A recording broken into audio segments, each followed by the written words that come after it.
దేవుని పరిశుద్ధ నామమునకు మహిమ కలుగును గాక. క్రీస్తునందు ప్రియ సంగమా, మీ అందరికీ ప్రభు పేరిట శుభములు తెలుపుకొంచున్నాను. ఇప్పటి వరకు పాటల ద్వారా మనం దేవుని మహిమపరుచున్నాం కదా. ఈ సమయంలో కొద్ది సమయము దేవుని శ్రేష్టమైన లేఖనమును ధ్యానించుకున్నాం. ఈరోజు మన వాక్య ధ్యానాంశము 115వ కీర్తన 12వ చరణం. యెహోవా మమ్మను మర్చిపోలేదు, ఆయన మమ్మను ఆశీర్వదించును. ఓకే, ఆయన ఇశ్రాయేలును ఆశీర్వదించును, అహరోను వంశస్థులను ఆశీర్వదించును. చాలా ఏంటి ఈరోజు మన అంశం ఏంటి? యెహోవా మమ్మను మరచిపోలేదు, ఆయన మమ్మను ఆశీర్వదించును. అవును కదా. ఈ లోకంలో యెహోవా మమ్మల్ని మర్చిపోయాడు అని అనుకోని వాళ్ళు ఎవరైనా ఉంటారా అండి? నేనైతే ఎవరు ఉండరని అనుకుంటున్నానండి. ప్రతి ఒక్కరూ ఏదో ఒక సమయంలో దేవుడు మమ్మల్ని మర్చిపోయాడు, దేవుడు అనేవాడు ఉన్నాడా? అసలు దేవుడు అనేవాడు ఉంటే మరి కనిపించట్లేదా, చూడట్లేదా, మాకు ఈ పరిస్థితి ఏంటి, ఈ బాధలు ఏంటి అని అనుకోకుండా ఉంటామా అండి? ఏదో ఒక సమయంలో ప్రతి ఒక్కరూ వారి జీవిత కాలంలో ఏదో ఒక సమయంలో ఎగ్జాక్ట్గా ఇలా కాకపోయినప్పటికీ ఏదో ఒకటి దేవుని మీద మనం సనుక్కోవటమో ఏదో బాధ. కానీ ఈరోజు దేవుడు మనతో మాట్లాడుచున్నాడు సూటిగా తన వాక్యం ద్వారా. యెహోవా మమ్మను మర్చిపోలేదు, ఆయన మమ్మను ఆశీర్వదించును.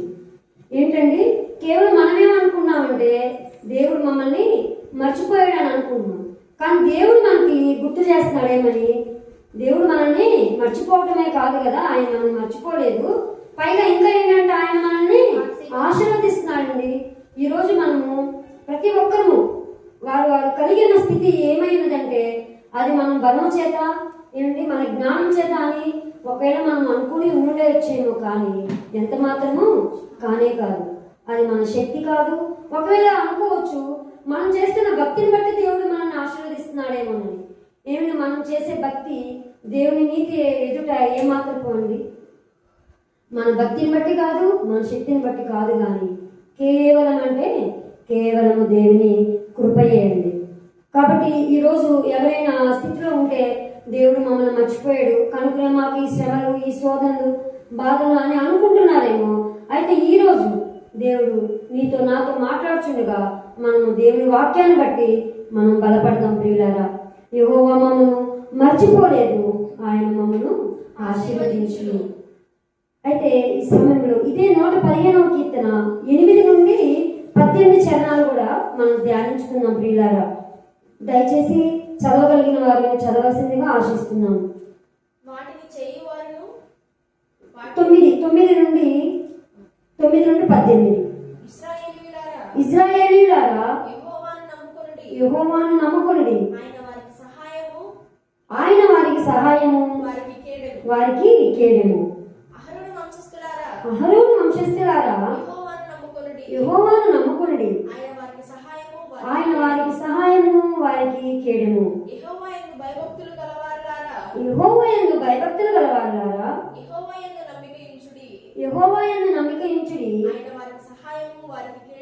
ఆయన వారికి సహాయము, వారికి కేడెము. యెహోవా మమ్మను మర్చిపోలేదు, ఆయన మమ్మను ఆశీర్వదించును, ఆయన ఇశ్రాయేలును ఆశీర్వదించును, అహరోను వంశస్థులను ఆశీర్వదించును. పిన్నలనేమి పెద్దలనేమి తన యందు భయభక్తులు గలవారిని యెహోవా ఆశీర్వదించును. యెహోవా మిమ్మును మీ పిల్లలను వృద్ధి పొందించును. భూమి ఆకాశములను సృజించిన యెహోవా చేత మీరు ఆశీర్వదింపబడిన వారు. ఆకాశములు యెహోవా వశము, భూమిని ఆయన నరులకిచ్చి ఉన్నాడు. మృతులను మౌన స్థితిలోనికి దిగిపోవారును యెహోవాను స్తుతింపరు. మేమైతే ఇది మొదలుకొని నిత్యము యెహోవాను స్తుతించెదము దీవించుడి. ఆమేన్. కాబట్టి దేవుని ప్రియులారా, ఇక్కడ దేవుడు మనతో మాట్లాడుతున్నాడు ఏమని? అహరోను వంశస్థులారా, ఇశ్రాయేలీయులారా, యెహోవాను నమ్ముకునుడి, ఆయన వారికి సహాయము, వారికి కేడెము. అహరోను వంశస్థులారా, యెహోవాను నమ్ముకునుడి, ఆయన వారికి సహాయము, వారికి కేడెము. తర్వాత ఆయన ఎందుకు భయభక్తులు కలిగిన వారికి కూడా ఆయన సహాయము, కేడెము.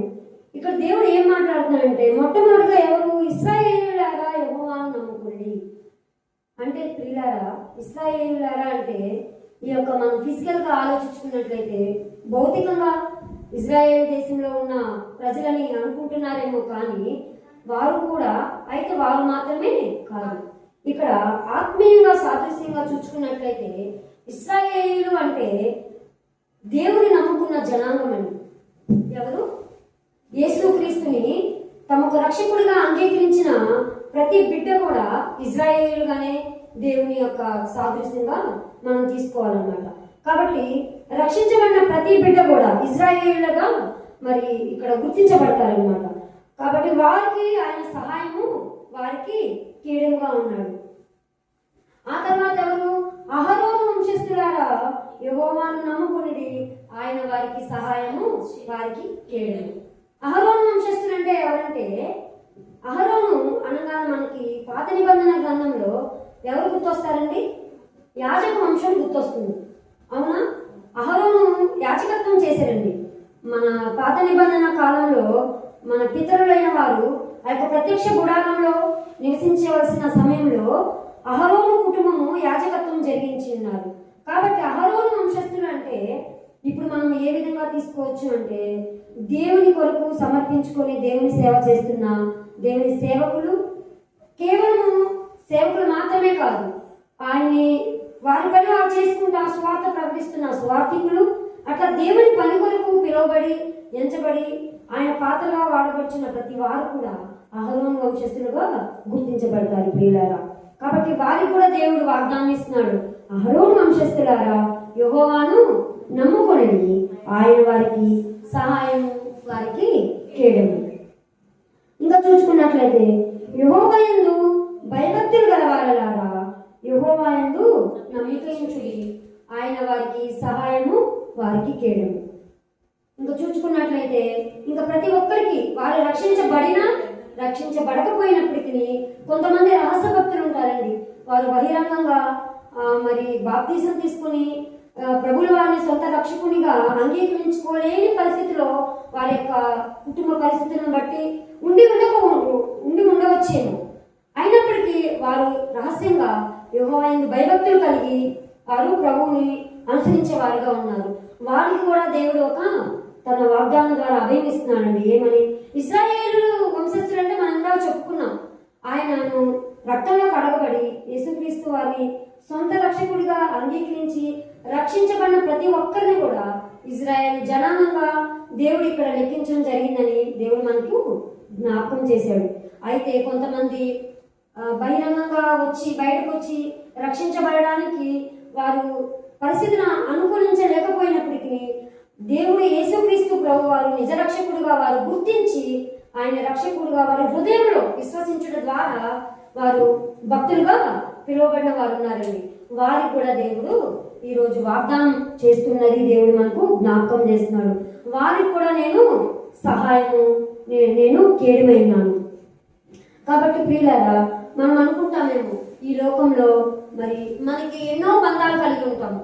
తల్లి, తండ్రి, అన్నదమ్ములు, అక్క చెల్లెలు, బంధుమిత్రులు, స్నేహితులు, మిత్రులు ఎంతో మంది ఉంటారు. వారైనా ఒక సమయంలో మనతో ఎంతగానో ఉండొచ్చు, ఒక సమయంలో మనల్ని విడిచిపోవచ్చండి, నమ్మకం లేదు. కానీ మన దేవుడు ఎప్పటికి కూడా మనల్ని మర్చిపోని దేవుడు అండి. మనల్ని మర్చిపోని దేవుడు. మనం ఎన్నిసార్లు దేవుని మర్చిపోయి ఉంటామని మన జీవితంలో, అవునంటారా? నా మటుకు నేనైతే ఎన్నోసార్లు మరి నేను దేవుని మర్చిపోయిన స్థితిలో, విడిచిపెట్టి కొన్ని రోజులు మరి దేవుని దూరస్తులుగా ఉన్నాను. మళ్ళా తిరిగి మన దేవుడు ఎంత గొప్ప దేవుడు అంటే, మనం ఆయన మర్చిపోయినా ఆయన మనల్ని మర్చిపోడండి. మనం ఆయన విడిచిపెట్టినా ఆయన మనల్ని విడిచిపెట్టడు. మనం ఒక చోట పడిపోయామంటే ఎక్కడైనా లోకంలో కానీ పాపంలో కానీ మనం పడిపోయామంటే మనల్ని అక్కడ పట్టచోటే విడిచిపెట్టే దేవుడు ఎంత మాత్రం కాదు. తన కరుణా హస్తమును మనకు అందించి మనం తిరిగి లేపి నిలబెట్టి మనల్ని స్థిరపరిచే దేవుడే ఉన్నాడండి. కాబట్టి ప్రతి ఒక్కరూ అనుకోవచ్చు మర్చిపోయామని, ఇప్పటికీ అనుకోవద్దు. మనం మర్చిపోతామండి దేవుణ్ణి, కానీ దేవుడు మర్చిపోతే నిజంగా మనం ఆలోచించుకున్నాం.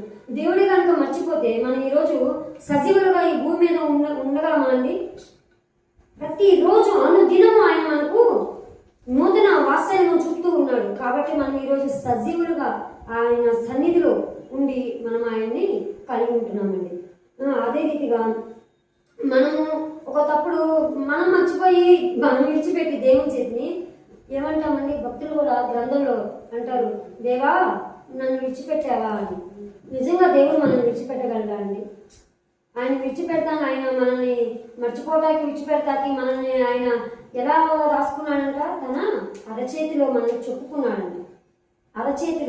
అరచేయి ఎప్పుడు మనం ఇటున్నా మనకు కనిపిస్తూ ఉంటుంది. తన అరచేతిలో చూడుము, నా అరచేతిలో నేను చెప్పుకొని ఉన్నాను అన్నాడు. కాబట్టి ఎప్పటికీ దేవుడు మర్చిపోడు. మనమే ఇంకా దేవుని విడిచిపెట్టి దేవుడు రాలేని స్థలాల్లో మనం వెళ్ళి దేవుడే మనల్ని విడిచిపెట్టాడో మనం దేవుని మీద నేరారోపణ చేస్తాం. దేవుడు కొన్ని చెప్పాడు కదండి, జీవ మార్గాలు, నాశనం నడిపే మార్గాలు కొన్ని చెప్పాడు. మనం సినిమాలకి షికార్లకి వెళ్తాం అనుకోండి, అక్కడికి దేవుని పరిశుద్ధాత్మ రాగలదా? నిలవగలదా? రాలేదు. కానీ దేవుని రాలేని స్థలాలకు మనం వెళ్ళి దేవుడు మనల్ని విడిచిపెట్టాడని మనం అనుకుంటాం. అది అజ్ఞానం అన్నమాట. కాబట్టి దేవుడు ఎప్పటికీ మనల్ని మర్చిపోలేడు, మనల్ని విడిచిపెట్టే దేవుడు ఎంత మాత్రము కాదు. తర్వాత ఆయన ఇశ్రాయేలును ఆశీర్వదించును, అహరోను వంశస్థులను ఆశీర్వదించును, పిన్నలనేమి పెద్దలనేమి తన యందు భయభక్తి గల వారిని యెహోవా ఆశీర్వదించును. అయితే ఇప్పుడు ఇంతకీ మనం చెప్పుకున్నది ఏంటి? యెహోవా మనల్ని మర్చిపోలేదు, పైగా మనల్ని ఆశీర్వదిస్తాడు. రైట్. అయితే ఇంతకీ దేవుని చేత మనం ఆశీర్వదించబడాలి అంటే మనము చేయవలసినది ఏమిటి అది చెప్పుకుందాం. ఇప్పుడు మనం దేవుడు మర్చిపోలేదు, మనల్ని ఆశీర్వదిస్తాడు. ఎవరెవరిని ఆశీర్వదిస్తాడు? అది కూడా వరుస క్రమంలో చెప్పాడు. ఫస్ట్ దేవుని యందు విశ్వసించి రక్షించబడిన ప్రతి ఒక్కరిని ఆశీర్వదిస్తాడు. తర్వాత దేవుని పరిచర్య కొరకు, ఆయన పని కొరకు ప్రత్యేకించబడి సేవ చేసి స్వార్థ చేసి ఆయన పాత్రగా వాడబడే ప్రతి ఒక్కరిని ఆయన ఆశీర్వదిస్తాడు. తర్వాత అసలు రక్షించబడకపోయి వారు ఏ స్థితిలో ఉన్న స్థితిలోనే ప్రభువుని హృదయమందు విశ్వసించి భయభక్తులు చేసే ప్రతి ఒక్కరిని కూడా ఆయన ఆశీర్వదిస్తాను అని ఇప్పుడు కూడా మళ్ళీ ప్రత్యేకంగా తర్వాత చరణాల్లో కూడా చెప్పాడు. ఇశ్రాయేలును ఆశీర్వదిస్తాను, అహరోను వంశస్థులను ఆశీర్వదిస్తాను. ఇంకా చెప్పాలంటే పిల్లలనేమి పెద్దలనేమి, చిన్న పిల్లలని పెద్దలని ఏ మాత్రం తేడా లేదండి. వారు చిన్న పిల్లలైనప్పటికీ పెద్దలైనప్పటికీ తన యందు భయభక్తులు గల వారిని ఆయన ఆశీర్వదిస్తాను. అయితే మనం ఏం చేయాలి ఇంతకీ అంటే, మనం చదవబడిన భాగంలోనే రాయబడి ఉన్నది ఏం చేయాలంట? యెహోవా యందు నమ్మిక ఉంచాలంట. ఏంటి? అదేమన్నా మండల భారం అండి? చెప్పండి. మనం చేయలేని భారాన్ని మన మీద మోపాడు ఆ దేవుడు. ఎవరికి మాత్రం ఇష్టం లేదండి యెహోవా చేత ఆశీర్వదించబడటం అంటే? ఎవరికి మాత్రం ఇష్టం లేదు? అందరికి ఇష్టమే కదా. కానీ మరి మనం ఆశించినంతగా దేవుడు ఆశీర్వదించే దేవుడు కాదా అండి? మనం ఆశించిన దానికంటే, అడిగిన దానికంటే, ఊహించే దానికంటే కూడా దేవుడు అత్యధికంగా ఆశీర్వదించడానికి శక్తిమంతుడైన దేవుడు. అయితే మరి మనం ఎందుకు ఆశీర్వదించబడలేకపోతున్నామంటే అది దేవుని యొక్క తప్పు కాదు. కానీ అంతగా దేవుని చేత ఆశీర్వదించబడలేకపోవడానికి దేవుని మీద మనం అంతగా నమ్ముకోలేకపోతున్నాం, అంతగా ఆనుకోలేకపోతున్నాం. ఆయన ఏమన్నాడు? యెహోవా యందు నమ్మిక ఉంచుడి, ఆయన వారికి సహాయము, వారికి కేడేము. అది మనము దేవుని యొక్క ఎంతగా ఆశీర్వదించబడాలి అంటే అంతగా ఆయన మీద మనము ఆనుకోవాలి, అంతగా ఆధారపడాలి, ఆయన ఆశ్రయించాలి, ఆయన్ని విశ్వసించాలి, ఆయన నమ్ముకోవాలండి. అదే మనం చేయగలిగిన అంతే, అంతకుమించి ఆయన మన మీద ఏ భారము మోపట్లేదు. మరి ఈరోజు మనము అంతగా దేవుణ్ణి విశ్వసించలేని స్థితిలో ఒకవేళ ఉన్నామేమో. దేవునికి సంగమా, ఈ మధ్యాహ్నం కాల సమయంలో దేవుడు మనతో మాట్లాడుచుండగా మనం ఒకరము సరి చేసుకుందాం దేవుడి మీద. ఎందుకంటే భక్తులు అన్నారు కదా, దావీదు ఆయన రాజు అయినప్పటికీ కూడా ఆయన ఏమంటాడు కీర్తనలో, యెహోవాయే నాకు ఆధారము, ఆయన నాకు శైలము, నా కోట, నేను నమ్ముకొను నా దేవుడు అన్నాడు. కాబట్టి రాజులు సైతము దేవుని మీద ఆధారపడినప్పుడు మరి మీరు నేను మరి దేవుని మీద ఆధారపడడం అవసరం లేదంటారా? ఏమిటి, మనమందరికీ యెహోవానే ఆధారంగా చేసుకున్నాము, ఆయన మాత్రమే ఆశ్రయిద్దాము, ఆయన మాత్రమే మనము నమ్ముకున్నాము. యెహోషువ గ్రంథంలో యెహోషువ ఏమంటాడండి? మనందరూ తెలిసిన విషయమే కదా, మనం అందరము ఇట్లా మోటో కార్డ్స్లో పెట్టుకుంటాం కదా గుమ్మాల్లో, నేనును నా ఇంటి వారు యెహోవాను మాత్రమే సేవించడం. మీరెవరు ఏమైనా చేసుకోండి, ఆ సమయంలో పితరులు చెదిరిపోయే సమయంలో ఆ యొక్క బంగారంతో చేయబడిన ఆ దూడని మమ్మల్ని ఇంతవరకు నడిపించింది, మాకు తోడుగా ఉంది అని అనుకుంటే, మీరు ఎవరు ఏమైనా చేయండి, నేను నా ఇంటి వారు యెహోవాను మాత్రమే సేవించదు అనే ఒక గొప్ప నిశ్చయిత కలిగి ఒక నిరీక్షణ కలిగి ఉన్నాడు కదా. ఈరోజు మీరు నేను కూడా యెహోవాయే మాకు ఆధారము, నీవే మాకు ఆశ్రయ దుర్గము ప్రభువా అని ఆయన మాత్రమే మనం నమ్ముకోగలిగినట్లే అయితే మనం దేవుడు ఎంతగానైనా ఆశీర్వదించడానికి సమర్థుడై ఉన్నాడండి. ఇంకా అంటున్నాడు చూడండి, చదవండమ్మా 14వ చరణం కూడా చదవండి. యెహోవా మిమ్మును మీ పిల్లలను వృద్ధి పొందించును. అది ఏంటంటే యెహోవా మిమ్మును మీ పిల్లలను వృద్ధి పొందించు. చూసారంటే మనము చేసే భక్తి, మనం అనుకుంటాం కదా, మనం ఒకరు చేసే భక్తి మనం ఒక్కరికే సరిపోదండి. మన కుటుంబంలో నివసించే కుటుంబీకులందరికీ, ప్రత్యేకించి మన పిల్లల కంట యెహోవా మిమ్మును మీ పిల్లలను వృద్ధి పొందించు. మనము చేసే భక్తి మన బిడ్డలకు అక్కడికి వస్తుంది, వారి భవిష్యత్తుకు పునాదిగా మారుతుందండి. తర్వాత భూమి ఆకాశములను సృజించిన యెహోవా చేత మీరు ఆశీర్వదింపబడిన వారు.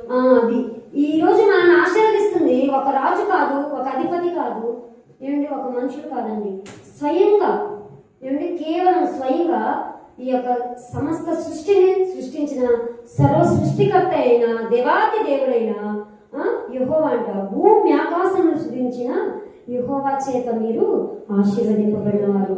ఏమండి ఎంత గొప్ప ఆశీర్వాదం అండి ఇది. సృష్టికర్త అయిన దేవాది దేవుడే స్వయంగా నిన్ను నన్ను ఆ యొక్క దేవాది దేవుని చేత మనం ఆశీర్వదించబడటమంటే అంతకంటే మీకు గొప్ప ఆశీర్వాదం ఇంకేమైనా ఉందా అంటే నాకు తెలిసి ఏమీ లేదని చెప్తానండి కదండి. కాబట్టి దేవుని చేత ఆశీర్వదించబడాలని ఆశ కలిగిన ప్రతి ఒక్కరు కూడా మనం చేయవలసిందల్లా దేవుని మీద పూర్ణమైన విశ్వాసంతో ఆనుకుని ఆశ్రయించి ఆయన ఆధారంగా చేసుకుని ఆయన నమ్ముకుంటే చాలు. మనం చేయగలిగిందంతే, అంతకుమించి మనం చేయగలిగింది ఏమి లేదు. ఆకాశములు యెహోవా వశము, భూమిని ఆయన నరులకిచ్చి ఉన్నాడు. 17-18 చదవండి. మృతులను మౌన స్థితిలోనికి దిగిపోవు వారును యెహోవాను స్తుతింపరు. మృతులను మౌన స్థితిలోనికి దిగిపోవు వారును యెహోవాను స్తుతింపరు. మేమైతే ఇది మొదలుకొని నిత్యము యెహోవాను స్తుతించదము, యెహోవాను స్తుతించుడి.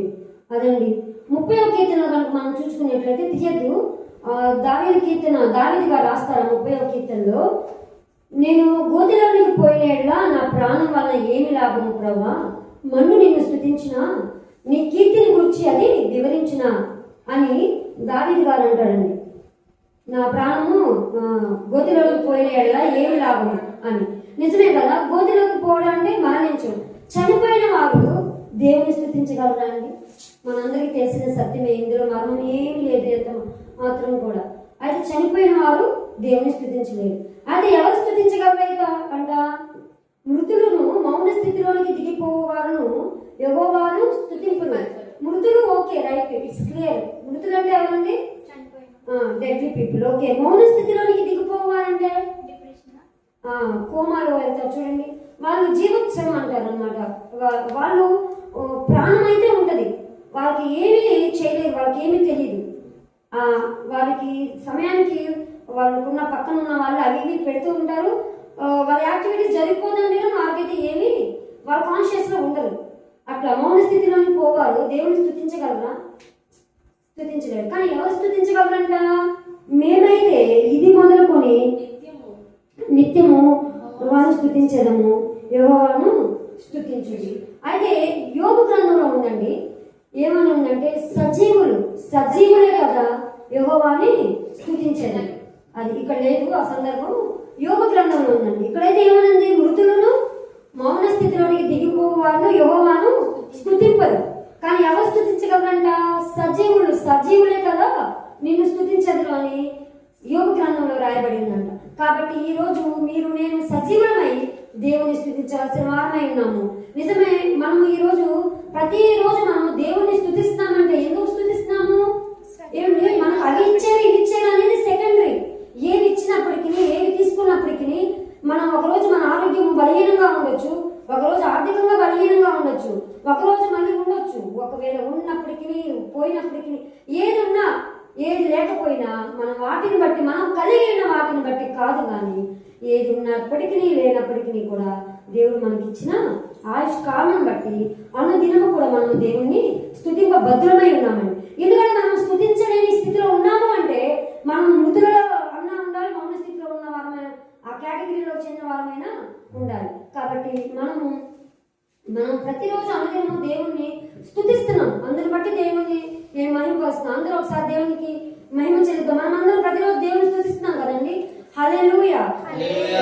కాబట్టి ఒకవేళ ఇంకా ఎవరైనా దేవుణ్ణి స్తుతించలేని స్థితిలో కనుక ఎవరైనా ఉన్నట్లయితే దేవుడు మధ్యాహ్నం కాసేపులో మనతో మాట్లాడుచుంటుండగా, ప్రతి ఒక్కరూ మనం స్తుతించలేని స్థితిలో ఉన్నామంటే వారి మౌన స్థితిలోకి, మృతులు ఉండే ఆ కేటగిరీలోకి మనము చెందిన వారమై ఉంటాము. కాబట్టి ఎవరు స్తుతిస్తారంట? సజీవులే కదా. కాబట్టి మనం సజీవులుగా ఉంచింది దేవుడు. మొట్టమొదటిగా మనము లేవగానే చేయవలసింది ఏంటంటే దేవుణ్ణి స్తుతించవలసిన వారమై ఉన్నాము.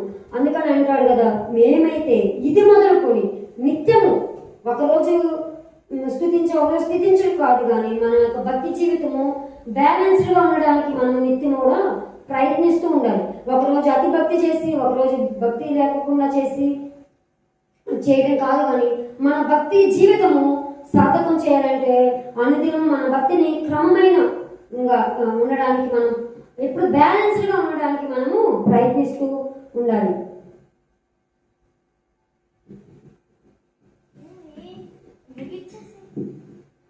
కాబట్టి దేవుని ప్రియులారా, ఈరోజు దేవుడు మనతో మాట్లాడుతున్నాడు. మన యొక్క మూలాంశంలోకి మనం వెళ్దాం. మన మూలాంశం ఏంటండి? 12వ వచనము, యెహోవా మమ్మల్ని మర్చిపోలేదు, ఆయన మమ్మల్ని ఆశీర్వదించింది. కాబట్టి దేవుడు ఎట్టి పరిస్థితుల్లో కూడా మనల్ని మర్చిపోయే దేవుడు కాదు, పైగా మనల్ని ఆశీర్వదించే దేవుడు. ఏ విధంగా ఆశీర్వదిస్తా అన్నాడు? ఏమిటి? మనం అడిగే వాటికంటే, ఊహించే వాటికంటే, మనం ఆశించిన దానికంటే అత్యధికంగా మనల్ని ఆశీర్వదించడానికి శక్తిమంతుడై సమర్థవంతుడై ఉన్నాడు. మనం చేయవలసిందల్లా ఏమీ లేదండి, ఒకటే, మనము ఆయన నమ్ముకోవాలి. ఏంటంటే దానికి కండిషన్ చెప్పింది దేవుడు. ఏమని చెప్పాడా కండిషను? యెహోవాను నమ్ముకోండి, అప్పుడు ఆయన వారికి సహాయము, వారికి కేడము. అంతకుమించి మనల్ని ఏమీ కోరలేదు. ఆయన ఎవరెవరిని ఆశీర్వదిస్తాడో కూడా మనకి దేవుడు స్పష్టం చేశాడు. ఏంటంటే చిన్నపిల్లలు అనుకోవచ్చు, మనం అనుకోవచ్చు. ఆ యొక్క 2వ రాజుల గ్రంథంలో 5వ అధ్యాయంలో కనుక చూసుకున్నట్లయితే, ఆ సిరియా దేశానికి సైన్యాధిపతి అయిన నయమాను చూసినట్లయితే అతను ఎక్కడికి వెళ్ళినా కానీ అతను స్వస్థపడలేదండి ఆ యొక్క కుష్ఠవ్యాధి నుంచి. అయితే ఆ ఇంట్లో పనిచేసే చిన్నది ఆమె ఎవరంటే ఇజ్రాయెల్ దేశపు చిన్నది.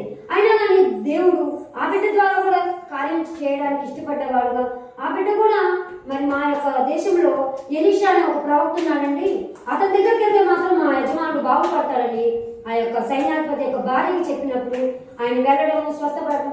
కాబట్టి పిల్లలనేమి పెద్దలనేమి దేవుడు ప్రతి ఒక్కరిని ఆశీర్వదించడానికి శక్తిమంతుడై ఉన్నాడు.